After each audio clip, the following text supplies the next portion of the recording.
Selamat hari Minggu jemaat yang dikasihi Tuhan. Marilah pada saat ini kita mempersiapkan hati secara khusus untuk bersekutu bersama dengan umat Tuhan bersama. Marilah kita bersama berdiri.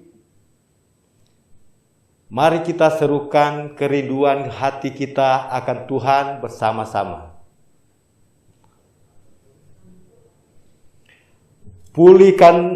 Pulihkanlah kami ya Allah, penyelamat kami, dan tiadakanlah sakit hatimu kepada kami. Untuk selamanyakah engkau murka atas kami, dan melanjutkan murkamu turun-menurun. Apakah engkau tidak mau menghidupkan kami kembali, sehingga umatmu bersukacita karena engkau? Perlihatkanlah kepada kami kasih setiamu ya Tuhan, dan berikanlah kepada kami keselamatan daripadamu. Marilah kita bersama-sama membawakan pujian KJ 17, 1 dan 6, Tuhan Allah hadir.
Saudara, kebaktian kita hari ini berlangsung dengan pengakuan bahwa pertolongan kita terjadi di dalam nama Bapa, Putra, dan Roh Kudus.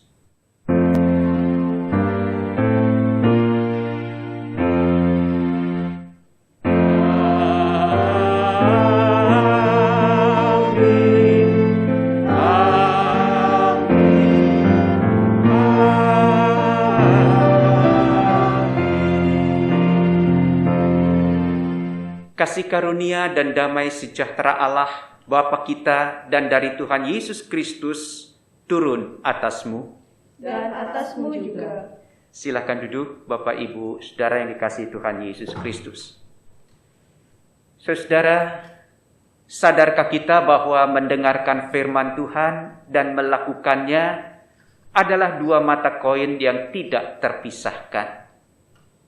Dalam bahasa Ibrani, kata sema dapat diterjemahkan sebagai dengarkanlah maupun berlakulah.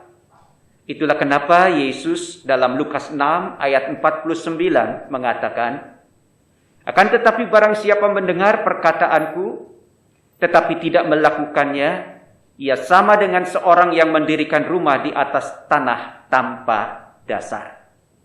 Ketika banjir melandanya, rumah itu segera rubuh dan hebatlah kerusakannya. Saya yakin kita semua sudah mendengar panggilan Tuhan.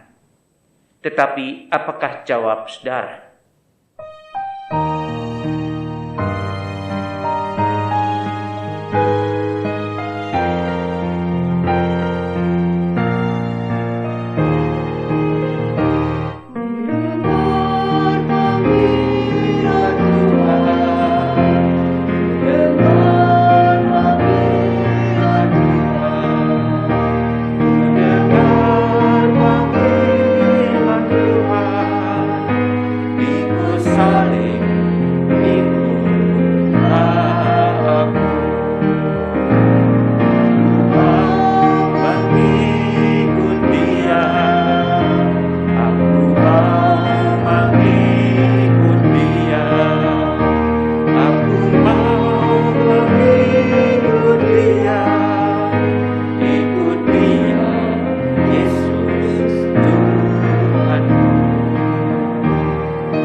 suka dan ku ikut Dia selamanya. Mau mengikut Dia, aku mau mengikut Dia, aku mau mengikut Dia, ikut Dia, Yesus Tuhan.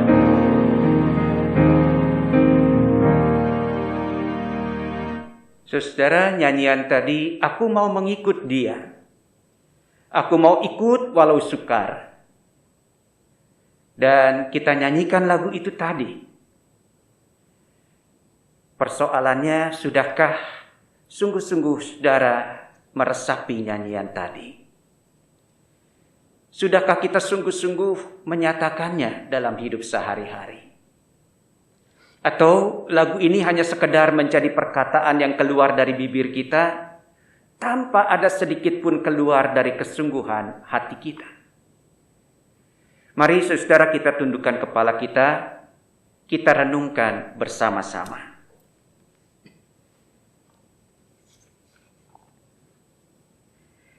Dengarkanlah suara Tuhan, apa yang sebenarnya sedang Ia katakan kepada saudara.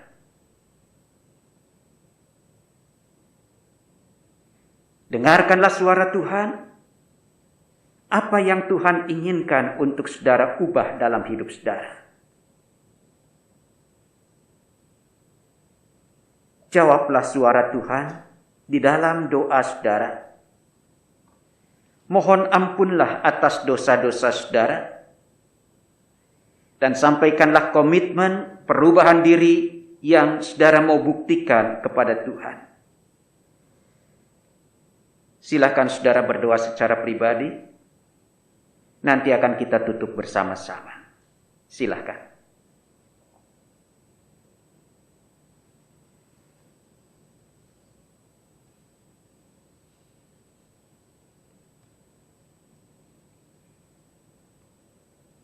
Allah yang Maha Murah, ampunilah kami apabila selama ini kami hanya berpura-pura untuk mendengarkan firman-Mu saja, tetapi kami lalai untuk sungguh-sungguh menyimak, apalagi melakukannya di dalam kehidupan kami. Dengarkanlah komitmen kami ini, dan bantulah kami untuk sungguh-sungguh menjadi pribadi yang lebih baik dari waktu ke waktu. Di dalam nama Tuhan kami Yesus Kristus, kami berdoa. Amin.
yang teguh.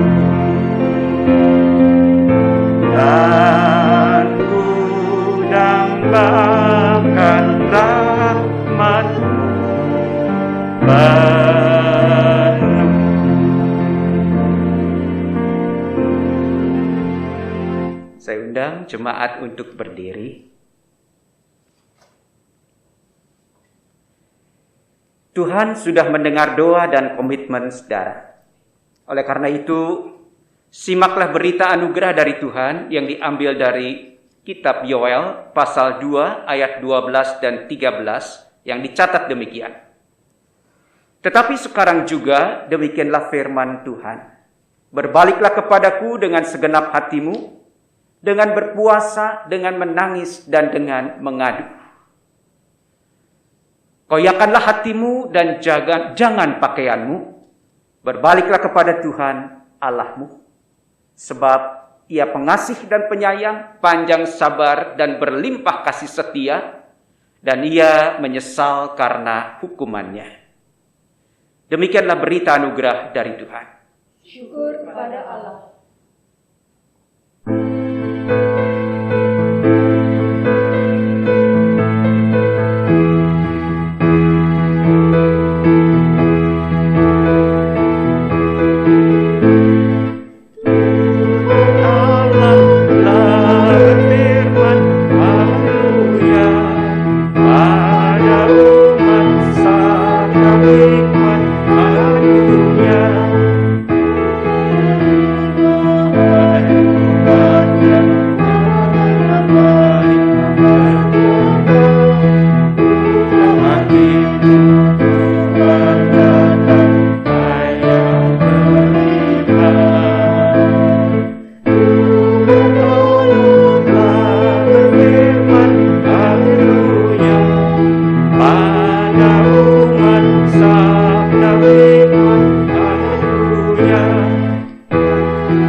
Silakan duduk Bapak Ibu, saudara yang dikasihi Tuhan Yesus.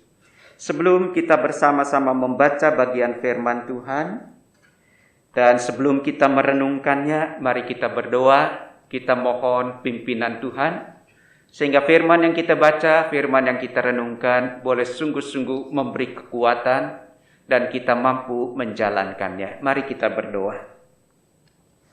Bapa di sorga, kami percaya Engkau begitu baik dalam hidup kami. Kami percaya bahwa hari ini juga Tuhan mau berbicara kepada kami melalui firman-Mu. Oleh karena itu berikanlah kepada kami hikmat-Mu, sehingga kami mampu merenungkan firman-Mu dengan baik. Dan bukan sekedar kami mampu merenungkan firman-Mu dengan baik, mampukan kami juga untuk jadi pelaku firman-Mu. Terima kasih Bapa. Kami sandarkan perenungan kami saat ini ke dalam tangan-Mu. Dalam nama Tuhan Yesus kami berdoa. Amin. Saudara, saya ajak saudara untuk berdiri. Kita akan membaca bagian firman Tuhan dari Injil Yohanes pasal 6 ayat 14 sampai ayat 29. Markus pasal 6 ayat 14 sampai 29 dicatat demikian. Raja Herodes juga mendengar tentang Yesus, sebab namanya sudah terkenal dan orang mengatakan Yohanes Pembaptis sudah bangkit dari antara orang mati, dan itulah sebabnya kuasa-kuasa itu bekerja di dalam Yesus. Yang lain mengatakan dia itu Elia. Yang lain lagi mengatakan dia itu seorang nabi, sama seperti nabi-nabi yang terdahulu. Waktu Herodes mendengar hal itu, ia berkata, bukan, dia itu Yohanes yang sudah kupenggal kepalanya dan yang bangkit lagi. Sebab memang Herodeslah yang menyuruh orang menangkap Yohanes dan membelenggunya di penjara, berhubung dengan peristiwa Herodias, istri Filipus saudaranya, karena Herodes sudah mengambilnya sebagai istri. Karena Yohanes pernah menegur Herodes, di sini kata menegur berarti berkali-kali. Yohanes menegur Herodes, "Tidak halal engkau mengambil istri saudaramu." Karena itu Herodias menaruh dendam pada Yohanes dan bermaksud untuk membunuh dia, tetapi tidak dapat, sebab Herodes segan akan Yohanes karena ia tahu bahwa Yohanes adalah orang yang benar dan suci. Jadi ia melindunginya. Tetapi apabila ia mendengarkan Yohanes, hatinya selalu terombang-ambing. Namun ia merasa senang juga mendengarkan dia. Akhirnya tiba juga kesempatan yang baik bagi Herodias. Ketika Herodes pada hari ulang tahunnya mengadakan perjamuan untuk pembesar-pembesarnya, perwira-perwiranya, dan orang-orang terkemuka di Galilea. Pada waktu itu anak perempuan Herodias tampil lalu menari, dan ia menyukakan hati Herodes dan tamu-tamunya. Raja berkata kepada gadis itu, "Minta daripadaku apa saja yang kau ingini, maka akan kuberikan kepadamu." Lalu bersumpah kepadanya, "Apa saja yang kau minta akan kuberikan kepadamu, sekalipun setengah dari kerajaanku." Anak itu pergi dan menanyakan ibunya, "Apa yang harus kuminta?" Jawab ibunya, "Kepala Yohanes Pembaptis." Maka cepat-cepat ia pergi kepada raja dan meminta, "Aku mau supaya sekarang juga engkau berikan kepadaku kepala Yohanes Pembaptis di sebuah talam." Lalu sangat sedihlah hati raja, tetapi karena sumpahnya dan karena tamu-tamunya, ia tidak mau menolaknya. Raja segera menyuruh seorang pengawal dengan perintah supaya mengambil kepala Yohanes. Orang itu pergi dan memenggal kepala Yohanes di penjara. Ia membawa kepala itu di sebuah talam dan memberikannya kepada gadis itu, dan gadis itu memberikannya pula kepada ibunya. Ketika murid-murid Yohanes mendengar hal itu, mereka datang dan mengambil mayatnya, lalu membaringkannya dalam kuburan. Saudara yang dikasihi Tuhan Yesus Kristus, sedemikian firman Tuhan. Yang berbahagia adalah saudara dan saya yang membaca firman Tuhan, yang melakukannya serta memelihara dalam kehidupan sehari-hari. Haleluya.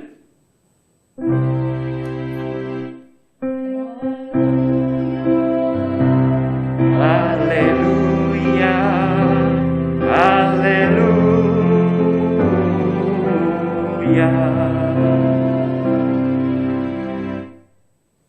Saudara, saya persilakan duduk.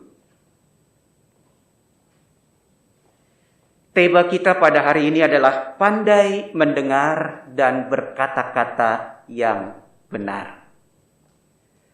Saudara, kata pandai ini tidak bisa terjadi begitu saja. Seseorang menjadi pandai karena sebuah proses. Proses dari tidak bisa menjadi bisa, akhirnya pandai. Nah, saudara, untuk menjadi pandai berarti kita harus bisa menghalau hal-hal yang menghambat kita untuk jadi pandai.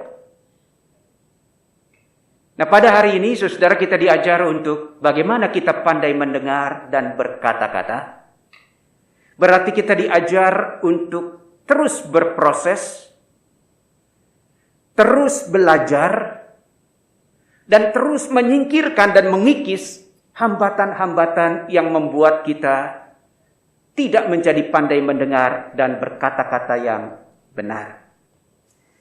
Nah, saudara, saya ingin mengajak saudara untuk merenungkan bagaimana caranya kita boleh memahami hambatan-hambatan apa yang membuat kita tidak pandai mendengar dan berkata-kata.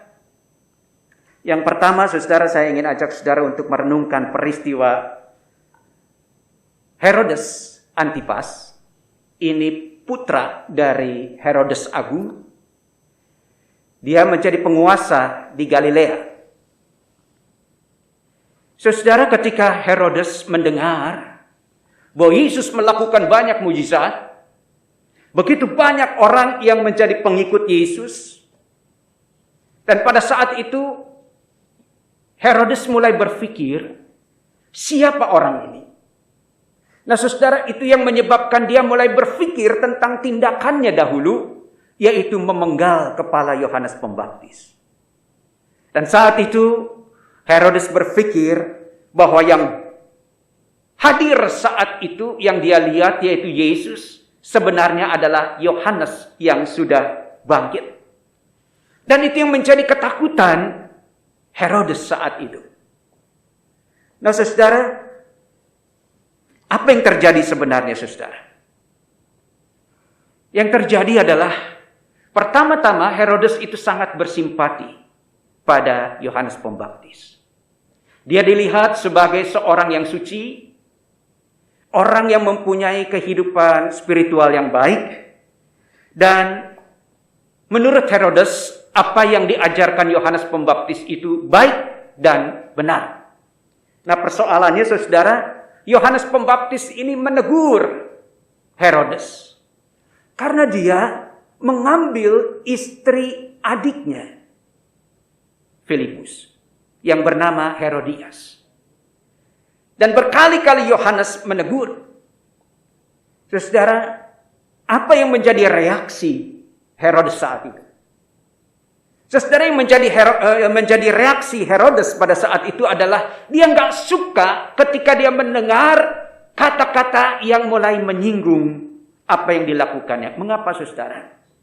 Karena Herodes mulai berpikir, saudara, siapa kamu Yohanes Pembaptis?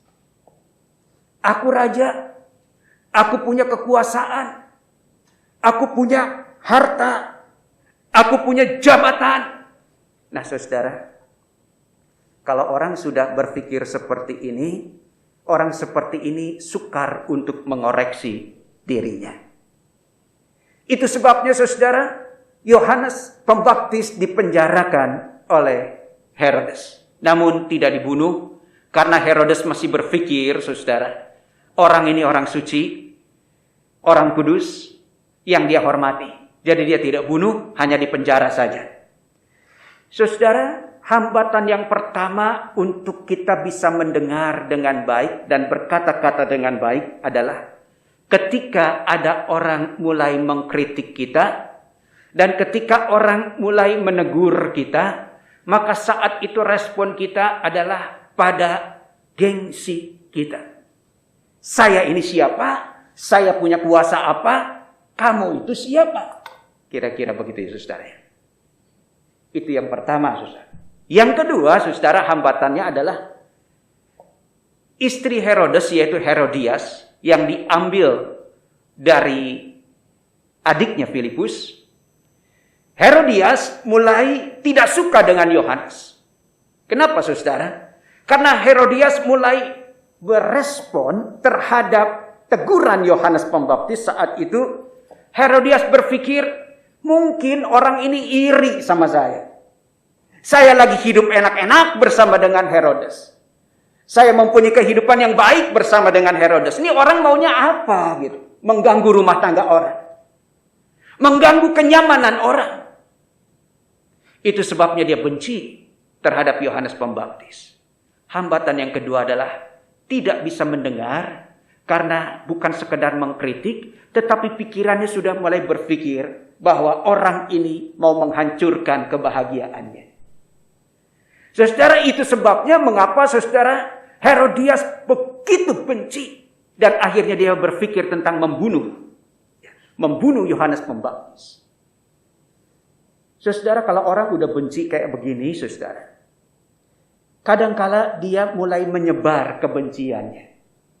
Pada siapa? Justru pada putrinya sendiri. Putrinya diajar setiap hari, lihat tuh si Yohanes Pembaptis. Dia harus dibunuh. Terus menerus putrinya ini mendengar apa yang dikatakan ibunya. Mau gak mau akhirnya terbentuk dalam pikiran putrinya ini. Bahwa sesungguhnya Yohanes Pembaptis itu bukan orang benar. Inilah hambatan yang kedua. Saudara yang dikasihi Tuhan Yesus Kristus. Kemudian hambatan yang ketiga apa saudara? Saudara, saya teringat dengan Amos. pada waktu ia dipilih oleh Tuhan untuk menjadi nabi untuk Israel Utara. Pada awalnya Amos berkata pada Tuhan, Tuhan nggak usah di bangsa Israel Utara ini nggak perlu sampai dihukum Tuhan. Diperingatkan saja Tuhan. Oh tidak, Tuhan tetap mengatakan Israel Utara harus dihukum karena kesalahannya. Sampai akhirnya Amos mengatakan, baik Tuhan, aku akan sampaikan itu kepada orang Israel Utara. Dan mulailah Amos berkata-kata seperti yang Tuhan mau. Namun saudara, ada seorang yang namanya Amasya. Amasya ini adalah seorang yang boleh dikatakan saudara kepala rumah ibadat, kepala orang-orang yang mempunyai kedudukan yang baik di bait Allah pada waktu itu. Merasa bahwa Amos ini mengancam kedudukannya. Hambatan yang ketiga di sini adalah iri hati. Itu sebabnya Amasya berusaha untuk menyingkirkan Amos dan dia berkata kepada Amos, kalau mau cari duit jangan di sini. Ini wilayahku, cari tempat yang lain. Saudara, ketika kita mendengar dengan tidak mempunyai filter, maka yang terjadi adalah hambatan-hambatan itu terjadi. Saudara, kalau begitu apa filternya di sini, saudara? Saudara, filternya jelas, yaitu firman Tuhan. Filternya itu jelas, kebenaran Tuhan. Saudara, kalau dikatakan mendengar dengan baik dan berkata-kata dengan benar, berarti harus ada ukurannya. Apa ukurannya? Firman Tuhan mengajarkan, akulah jalan, kebenaran, dan hidup. Jadi ukurannya adalah Kristus itu sendiri. Nah saudara, yang jadi persoalan sekarang adalah, apa dampak dari ukuran ini terhadap mendengar dan berkata-kata benar? Saudara, yang pertama yang saya mau katakan kepada saudara pada saat ini, satu hal yang indah yang firman Tuhan mau ajarkan kepada saudara dan saya. Saudara, saya teringat dengan Yakobus pasal yang pertama ayat yang ke-19. Hai saudara-saudara yang kukasihi, ingatlah ini. Setiap orang hendaklah cepat untuk mendengar, tetapi lambat untuk berkata-kata, dan juga lambat untuk marah. Demikian juga di dalam Lukas pasal 10 ayat 38 sampai 42. Di sana diceritakan tentang kisah Maria yang berlutut di hadapan Yesus. Dan Yesus mengatakan Maria memilih bagian yang terbaik yang tidak akan diambil daripadanya. Saudara, dampak yang pertama di sini, saudara, adalah ketika filter itu ada di kepala kita, filter itu ada di hati kita, maka ketika saudara mendengar, ya sekali lagi saudara mendengar berita-berita yang ada di sekitar saudara, saudara akan menyaring itu semua. Saya mau katakan pada saudara, ketika kita mulai menyaring, ketika kita mulai memfilter setiap yang kita dengar, maka yang pertama-tama yang akan terbentuk dalam hidup saudara adalah bahwa saudara mempunyai sebuah hikmat. Hikmat itu berbeda dengan pengetahuan. Ya. Saudara, banyak orang mengatakan hikmat itu adalah pengetahuan. Ya, cuma sebagian kecil. Pengertian kata hikmat di situ adalah pengetahuan. Saudara, ketika kita mulai menjalani hari-hari di tengah suasana pandemi COVID yang sampai sekarang belum selesai. Saudara, yang saya dengar begitu banyak orang men-sharekan, saudara, membagikan pengetahuannya tentang COVID. Betul, saudara? Wah, COVID itu begini, wah COVID itu begini. Ada lagi yang mengatakan enggak begini, yang satu lagi mengatakan enggak begini, saudara. Akhirnya itu semua membuat kita bingung. Jadi yang benar yang mana? Semua orang mau membagikan pengetahuannya. Nah persoalannya sekarang kita mau dengar enggak semua yang diucapkan orang ini yang membingungkan kita. Saudara, kalau hikmat, dia akan berbicara tentang apa sih sebenarnya yang Tuhan mau di tengah-tengah pandemi COVID ini. Oh iya benar, kita harus menjaga diri, kita harus punya prokes diri, ya, dan kita harus sungguh-sungguh sehat, itu saudara. Kita mulai menjaga jarak dan seterusnya. Itu hikmat. Kenapa? Karena saya tidak mau diri saya tertular atau terpapar COVID, dan saya juga tidak mau diri saya menjadi penyebab orang-orang di sekitar saya terpapar COVID. Itu hikmat. Ya. Boleh pendidikan kita tinggi, boleh jabatan kita tinggi, tetapi semua itu tidak menunjukkan bahwa saudara adalah orang yang berhikmat. Nah saudara yang dikasihi Tuhan Yesus Kristus, belum lagi peristiwa-peristiwa yang lain saudara. Coba saudara bayangkan, di tengah-tengah pandemi COVID yang seperti ini, kita diajar oleh hikmat itu untuk belajar menahan diri. Itu hikmat, ya. Belajar menahan diri di sini saudara, kalau saya lihat itu kalau udah mau liburan, macet masih tetap luar biasa. Ya. Sebenarnya apa sih yang dicari? Yang dicari adalah kepuasan diri sendiri untuk bisa menjalani hari-hari yang seperti saya inginkan. Dan saya tidak mau dipenjara oleh situasi yang sekarang ini sedang saya hadapi, yaitu pandemi COVID. Saudara, akhirnya yang terjadi klaster baru. Dan kita tidak menjadi orang yang bijak di sana.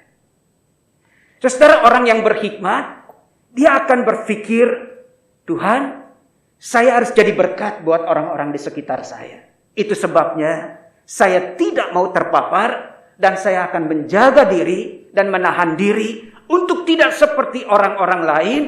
Bagaimana saya di tengah-tengah liburan ini, saya bisa mengisi hari-hari saya di rumah. Saya sungguh-sungguh bisa menjadi berkat buat orang-orang di sekitar rumah saya. Bahkan juga saya bisa jadi berkat buat orang-orang yang jauh dari hadapan saya, baik melalui sosial media dan lain sebagainya. Itu hikmat. Saudara yang dikasihi Tuhan Yesus Kristus, saya teringat lagi dengan satu peristiwa saudara. Ada yang mengatakan, gereja Wahama gereja yang kaya katanya ya. Itu saudara ya. Itu sebabnya gereja ini nggak perlu disumbang lagi. Banyak tabungannya, kata saudara. Ini dengarnya dari mana nih saudara? Saudara, ini berita-berita yang nggak benar dan ditangkap tanpa filter. Itu sebabnya semua orang mengatakan, ya sudah kalau begitu saya cuek aja sama gereja saya. Nggak perlu jadi berkat dengan gereja saya, dan seterusnya, dan seterusnya, dan seterusnya. Saudara, seorang yang berhikmat itu adalah seorang yang peka. Peka terhadap apa saudara? Terhadap situasi yang ada di sekitarnya. Saudara, kalau saya mau katakan pada saudara, di tengah-tengah pandemi COVID yang seperti ini, tidak banyak persembahan yang masuk ke dalam gereja. Begitu banyak juga kebutuhan gereja untuk bisa menyiapkan segala hal untuk terjadinya ibadah online, pelayanan-pelayanan online. Kemudian juga untuk pegawai-pegawai yang ada di dalam gereja. Dan gereja harus menjadi berkat di sana. Dan ketika kita tidak peka, berarti kita tidak berhikmat. Saudara, kalau dikatakan gereja banyak duitnya, bohong. Saudara bisa tanya bendahara gereja. Malah kurang. Tapi bukan berarti di hari Minggu ini saya ingin mengatakan, ayo sumbang semuanya buat gereja. Bukan itu tujuannya. Tapi kita belajar peka. Bagaimana di tengah-tengah persekutuan kita sebagai anak-anak Tuhan, kita sungguh-sungguh berhikmat. Memahami gereja Tuhan. Memahami kebutuhan-kebutuhannya. Memahami pelayanan-pelayanannya. Saudara dikasih Tuhan Yesus Kristus. Kembali, orang yang berhikmat adalah orang yang peka terhadap situasi yang ada di sekitarnya. Bukan saja sekedar dana, tapi juga tenaga kita semua, perhatian kita semua, doa-doa kita semua untuk gereja kita. Saudara dikasih Tuhan Yesus Kristus, gereja nggak bisa tutup mata ketika melihat ada anggota jemaat, simpatisan gereja di tengah-tengah pandemi COVID yang seperti ini. Mereka membutuhkan bantuan dari gereja. Gereja tetap membantu. Walaupun di tengah-tengah situasi betapa sulitnya jemaat Tuhan untuk bisa peka melihat keberadaan gereja kita saat ini. Saudara yang dikasihi Tuhan Yesus Kristus, itu mengenai kepekaan. Saudara, hikmat berarti bertindak benar. Bukan sekedar peka, tetapi melakukan sesuatu yang benar di hadapan Tuhan, seturut dengan firman Tuhan. Perpecahan gereja itu terjadi karena mendengar yang tidak benar, sehingga gereja pecah. Kita tidak mau lagi beribadah di gereja karena kita mendengar berita yang tidak benar dan tidak menyaring dengan benar, sehingga kita bertindak tidak benar. Saudara dikasihi Tuhan Yesus Kristus, melalui peristiwa Yohanes Pembaptis, melalui peristiwa Amos, Nabi Amos, kita belajar di sini, saudara, bahwa Tuhan Yesus mengatakan orang yang baik mengeluarkan hal-hal yang baik dari perbendaharaannya yang baik. Dan orang yang jahat mengeluarkan hal-hal yang jahat dari perbendaharaannya yang jahat. Tetapi aku berkata kepadamu, setiap kata sia-sia yang diucapkan orang harus dipertanggungjawabkan pada hari penghakiman. Karena menurut ucapanmu engkau akan dibenarkan, dan menurut ucapanmu pula engkau akan dihukum. Matius 12 ayat 35 sampai 37. Betapa pentingnya kita mendengar dan berkata-kata benar. Saudara, kalau dikatakan betapa pentingnya kita mendengar dan berkata-kata benar di sini, berarti betapa pentingnya perbendaharaan yang ada di dalam hati dan pikiran kita tentang yang benar itu. Itu sebabnya jangan jauhi ibadah-ibadahmu. Jangan jauhi persekutuan-persekutuan yang ada walaupun bersifat online saat ini. Karena setiap pelayanan yang disiapkan gereja ingin memberikan kepada saudara perbendaharaan yang baik dalam pikiran dan hatimu, sehingga engkau pandai mendengar dan berkata-kata yang benar. Saya harap firman Tuhan hari ini boleh meneguhkan dan menguatkan saudara sekalian, dan firman Tuhan hari ini boleh meneguhkan langkahmu ke masa depan. Amin.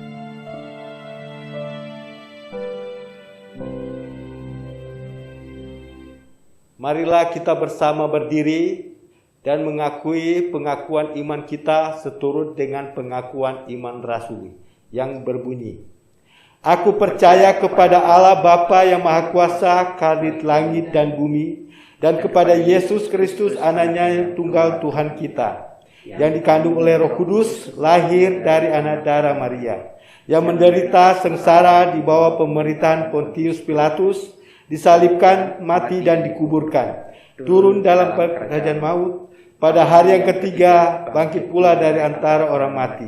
Naik ke surga, duduk di sebelah kanan Allah Bapa yang Maha Kuasa. Dan dari sana ia akan datang untuk menghakimi orang yang hidup dan yang mati. Aku percaya kepada Roh Kudus, gereja yang kudus dan am, persekutuan orang kudus, pengampunan dosa, kebangkitan orang mati, dan hidup yang kekal. Amin. Silakan duduk Bapak Ibu, saudara sekalian. Mari kita bersama-sama masuk di dalam doa syafaat kita. Mari kita berdoa. Bapa di sorga, kami mengucap syukur karena hari ini kami boleh belajar dari firman-Mu. Bagaimana kami boleh mendengar dan bagaimana kami boleh berkata-kata baik dan benar. Dan kami tahu bahwa kami harus belajar. Dan kami akan belajar dari firman-Mu. Karena firman-Mu adalah filter bagi kami untuk bisa mendengar setiap informasi yang boleh kami dengar. Dan dengan hikmat Tuhan, kami boleh memahami apa yang seharusnya kami lakukan, apa yang seharusnya kami katakan. Tuhan Yesus, di sekitar kami begitu banyak pengetahuan, begitu banyak berita yang boleh kami dengar. Namun seperti yang firman Tuhan katakan, kami boleh mendengar, namun kami lambat berkata-kata. Kami harus sungguh-sungguh menyaringnya di dalam kebenaran firman Tuhan. Tuhan Yesus, bersyukur kami boleh melihat hambatan-hambatan yang terjadi saat kami mendengar dan berkata-kata tidak benar. Hidup kami tidak menjadi berkat, malah untuk diri kami sendiri, kami mencelakakan diri kami. Bahkan untuk orang-orang yang ada di sekitar kami, mereka menjadi korban dari mendengar dan berkata-kata tidak benar yang kami lakukan. Bapa di sorga, ampuni kami bila selama ini hidup kami tidak menyukakan Tuhan, karena tidak mendengar dengan baik dan berkata-kata dengan tidak baik. Namun hari ini kami siap diproses Tuhan. Kami siap untuk merendahkan diri di hadapan Tuhan. Dan kami siap untuk selalu mendengar dengan filter yang baik, yaitu firman-Mu. Bapa di sorga, kami ingin berdoa saat ini secara khusus untuk bangsa kami. Yang sampai hari ini masih banyak yang terpapar COVID-19 maupun variannya. Dan kami boleh melihat dari hari ke hari, semakin banyak orang-orang yang terpapar COVID-19 maupun variannya. Tuhan tolong pemerintah, agar mereka diberikan kekuatan dan kemampuan, agar melalui pemerintah, bangsa kami boleh menjadi bangsa yang berangsur-angsur, tidak lagi terpapar COVID-19 maupun variannya. Bangsa kami boleh menjadi bangsa yang sehat. Bangsa kami yang boleh menjadi bangsa yang kembali beraktivitas di dalam kesehatan yang Tuhan beri. Berkati juga upaya pemerintah hari ini, saat ini, dalam memimpin bangsa kami, agar bangsa kami boleh hidup dalam damai sejahtera. Kiranya Tuhan berikan kepada pemerintah kekuatan. Tuhan juga berikan kepada mereka kesehatan, kemampuan, dan hikmat-Mu. Kami juga berdoa untuk gereja-gereja, dan secara khusus untuk GKI Wahid Hasim. Kiranya Tuhan terus memberkati gereja-Mu ini, menopang gereja-Mu ini, menuntun gereja-Mu ini di dalam kebenaran Tuhan. Sehingga setiap orang yang melayani Tuhan boleh menjadi pelayan-pelayan Tuhan yang memberkati banyak orang dalam pelayanannya. Dan Tuhan juga mau pakai gereja-Mu untuk terus-menerus menjadi tempat di mana setiap orang semakin mengenal Tuhan. Bapa di sorga, berkati para pengerja, para pendeta, para penatua, para aktivis gereja-Mu dalam melayani-Mu. Berikan mereka juga kemampuan khusus dalam melayani Tuhan. Kami juga berdoa untuk keluarga kami. Tuhan juga yang boleh menyertai seluruh keluarga kami dengan segala pergumulannya. Kami mohon pertolongan Tuhan di saat keluarga kami tidak sanggup lagi menghadapi kesulitan hidup. Tuhan buka jalan keluar seperti yang Tuhan ajarkan melalui firman-Mu. Pada saat kami tidak sanggup menanggungnya, Tuhan membuka jalan keluar. Juga kami berdoa saat ini untuk anggota jemaat kami yang terpapar COVID maupun variannya. Tuhan tolong dalam upaya mereka, baik isolasi mandiri maupun juga dirawat di rumah sakit. Agar setiap alat, setiap obat, setiap orang yang merawatnya boleh dipakai Tuhan untuk mendatangkan kesembuhan bagi saudara-saudara kami ini. Berikan kepada mereka juga damai-Mu, sukacita-Mu. Bapa di sorga, kami juga ingin berdoa saat ini untuk pekerjaan kami, usaha kami. Tuhan berkati, Tuhan topang, sehingga apa yang kami lakukan boleh berhasil karena pertolongan Tuhan. Kami mau berdoa untuk saudara-saudara kami yang sampai hari ini terus menerus berdoa memohon padamu untuk jalan keluar dari pergumulan mereka. Kami percaya bukan Tuhan tuli dan tidak mau mendengar. Tapi kami percaya ada waktu Tuhan dan ada waktu kami. Berikan kekuatan kepada saudara-saudara kami yang sedang bergumul, sehingga mereka boleh mendapat kekuatan menyelesaikan setiap pergumulannya di dalam Tuhan. Kami juga bersukacita dan bersyukur untuk pekerjaan Tuhan bagi saudara-saudara kami yang dapat menyelesaikan persoalan dan pergumulannya. Dan hari ini mereka boleh mengatakan Tuhan itu baik, Tuhan itu luar biasa. Itu semua karena pertolongan Tuhan. Kami bersyukur untuk segala pekerjaan Tuhan bagi saudara-saudara kami ini. Bapa di sorga, pada akhirnya kami mau menyerahkan hidup kami, pergumulan kami, masa depan kami seutuhnya ke dalam tangan-Mu. Dengar seruan doa syafaat kami ini yang kami bawa di dalam nama Tuhan Yesus Kristus. Amin. Jemaat yang dikasihi Tuhan, kini tiba saatnya kita memberikan yang terbaik bagi Tuhan. Persembahan yang kita berikan ini juga adalah asalnya dari Tuhan. Oleh sebab itulah kita harus tetap mengucap syukur atas berkat-berkat Tuhan ini.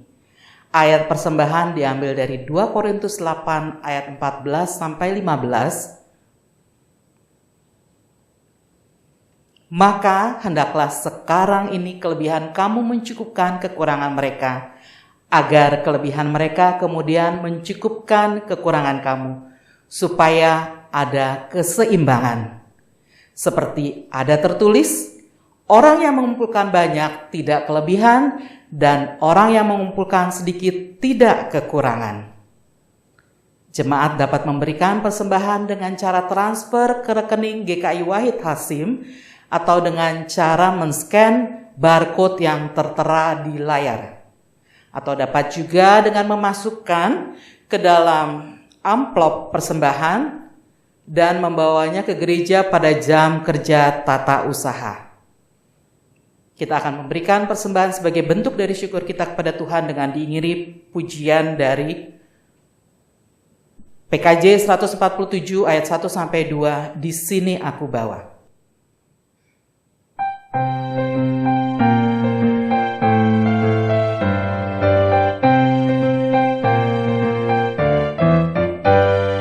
Sini aku bawa Tuhan, persembahan hidupku semoga berkenan. Berapalah nilainya Tuhan dibandingkan berkat-Mu yang tak berlipat.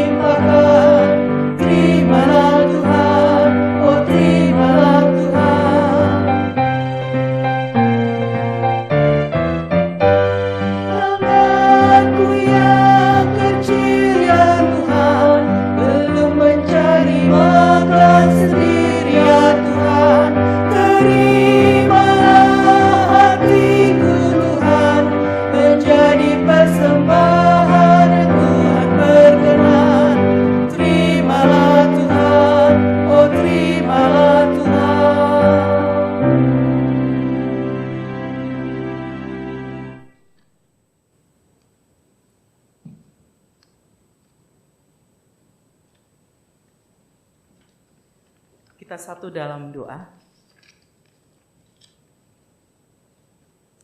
Bapa yang baik, Bapa yang kami kenal dan kami sapa di dalam nama Tuhan Yesus Kristus, Tuhan Juru Selamat kami yang hidup. Sungguh kami bersyukur Tuhan kami boleh beribadah bersama. Dan terlebih pada saat ini kami diberi kesempatan untuk memberikan sebagian dari berkat yang asalnya dari Engkau saja. Tuhan urapilah pemberian jemaat-Mu ini, juga jemaat yang belum sempat memberi supaya pada waktunya dapat menyokong pekerjaan pelayanan Tuhan di gereja melalui dana yang terkumpul. Berkati majelis jemaat yang menggunakannya supaya dengan hikmat Tuhan dapat mempergunakan sesuai dengan prioritas gereja pada saat ini. Terima kasih Tuhan, berkatilah anak-anak-Mu supaya dalam pekerjaan, dalam kehidupan pribadi, di dalam kehidupan rumah tangga, di dalam pelayanan yang dilakukan, semuanya dilakukan hanya untuk hormat kemuliaan nama Tuhan saja. Di dalam nama Tuhan Yesus Kristus, Tuhan Juru Selamat kami yang hidup, kami sudah berdoa dan bersyukur. Amin.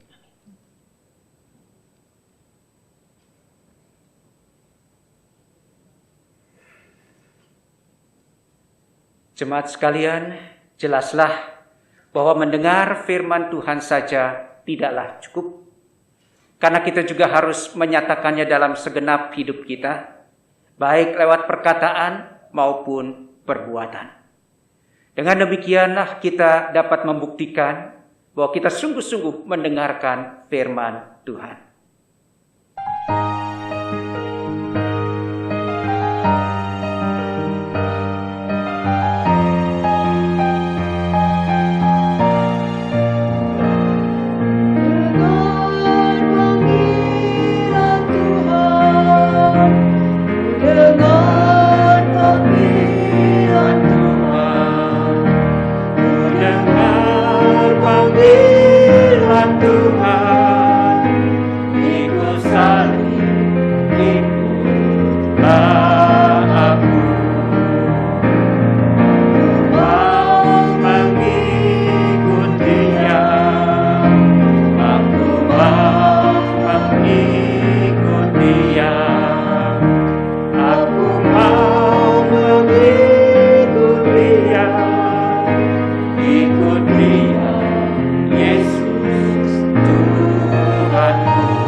Saudara, arahkanlah hatimu kepada Tuhan.